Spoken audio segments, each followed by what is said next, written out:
Mukesh MLA നടൻ സിദ്ദീഖ് എന്നിവർക്കെതിരായ ബലാത്സംഗ പരാതി അന്വേഷിക്കാൻ പ്രത്യേക സംഘങ്ങൾ. മുകേഷിന്റെ കേസ് അന്വേഷിക്കുക ചേർത്തല ഡിവൈഎസ്പി ബെന്നി KV ആണ്.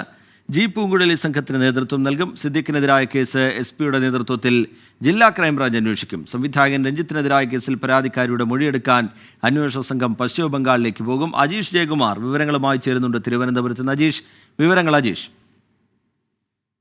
കൂടുതൽ നടന്മാർക്കെതിരെ കേസ് രജിസ്റ്റർ ചെയ്തൊരു പശ്ചാത്തലത്തിലാണ് പ്രത്യേക അന്വേഷണത്തിന് കീഴിൽ തന്നെ പുതിയ സംഘങ്ങളെ നിയമിച്ചിട്ടുള്ളത്, രൂപീകരിച്ചിട്ടുള്ളത്. സിദ്ദീഖിനെതിരായ കേസ് തിരുവനന്തപുരം കേന്ദ്രീകരിച്ചുള്ള ഒരു പുതിയ സംഘമാകും അന്വേഷിക്കുക. തിരുവനന്തപുരം സിറ്റി ജില്ലാ ക്രൈംബ്രാഞ്ചിനാണ് അതിന്റെ അന്വേഷണ ചുമതല. ക്രൈംബ്രാഞ്ച് SP മധുസൂദനൻ അന്വേഷണത്തിന് മേൽനോട്ടം വഹിക്കും. ക്രൈംബ്രാഞ്ച് ACP ആയിരിക്കും അന്വേഷണ ഉദ്യോഗസ്ഥൻ. തിരുവനന്തപുരം മ്യൂസിയം സ്റ്റേഷനിലെ SHOയും വനിതാ SI, അവിടുത്തെ തന്നെ വനിതാ SI എന്നിവരും ഈ സംഘത്തിലുണ്ട്. ഇവിടെ മൊഴി രേഖപ്പെടുത്തിയതിന് പിന്നാലെയാണ് ഈ പുതിയ സംഘത്തെ രൂപീകരിച്ചത്.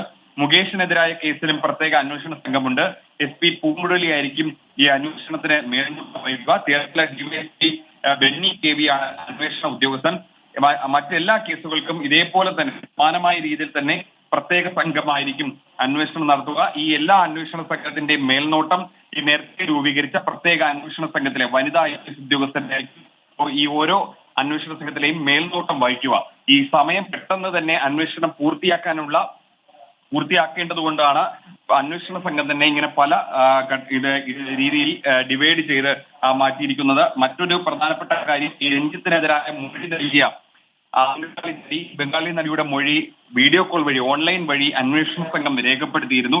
വിശദ മൊഴി രേഖപ്പെടുത്താനായി ഉദ്യോഗസ്ഥർ ബംഗാളിലേക്ക് പോകുമെന്നാണ് അറിയാൻ കഴിയുന്നത്. രഹസ്യമൊഴി നൽകുന്ന കാര്യത്തിൽ തീരുമാനം പിന്നീട് അറിയിക്കാമെന്നാണ് നടി പോലീസിനോട് പറഞ്ഞത്. ശരി, ലൈംഗിക പീഡന പരാതികളിൽ വിവിധ സംഘങ്ങളായി തിരിഞ്ഞുകൊണ്ടായിരിക്കും SITയുടെ അന്വേഷണം ഉണ്ടാവുക.